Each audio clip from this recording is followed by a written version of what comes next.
स्वागत आहे सतर्क 24 तास 24 बातमीमध्ये। आजची बातमी उस्मानाबाद धाराशिव जिल्ह्यात एक खळबळजनक घटना घडलेली आहे, जो की घटना आज दिनांक 22 जून 2024 दुपारी 12 ते 1 वाजेच्या दरम्यान ही घडलेली घटना आहे, जो की प्राथमिक माहिती मिळाल्यानुसार भर दिवसा एका व्यक्तीनं गोळीबार करून 2 व्यक्तींना जखमी केल्याची घटना समोर येत आहे, जो की हा पूर्व वैमनस्यातून घडलेला वाद आहे अशी प्राथमिक माहिती समोर आलेली आहे, जो की या गोळीबारमध्ये योगेश हनुमंत बुरंगे हे गंभीर जखमी झाले आहेत। त्यांच्या कमरेला गोळी लागल्यामुळे हे गंभीर जखमी आहेत। त्यांना पुढील उपचारासाठी बार्शी येथील रुग्णालयामध्ये पाठवण्यात आलेले आहे। यामध्ये अजून एक व्यक्ती जखमी आहे, ज्याच्या डोक्यात दगड घातल्याने तेही जखमी आहेत। त्यांच्यावरती उपचार सुरू आहेत। या व्यक्तीचं नाव कपिल अजिनाथ अलबत्ते या व्यक्तींचं नाव आहे, जो की हे 2 व्यक्ती जखमी आहेत, ज्यामध्ये या प्रकरणातील आरोपी चैतन्य शेळकेसह अन्य 2 जण फरार झाले आहेत। पोलीस फरार आरोपींचा शोध घेत आहेत, परंतु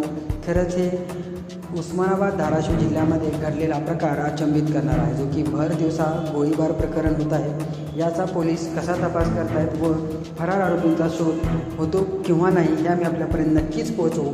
तोपर्यंत पाहत राहा आमच्या चॅनलला व अद्याप आपण आमच्या चॅनलला सबस्क्राईब केले नसेल तर सबस्क्राईब करा। सतर्क 24 तास 24 बातम्या ब्युरो, मी अल्ताफ शेख, उस्मानाबाद धाराशिव।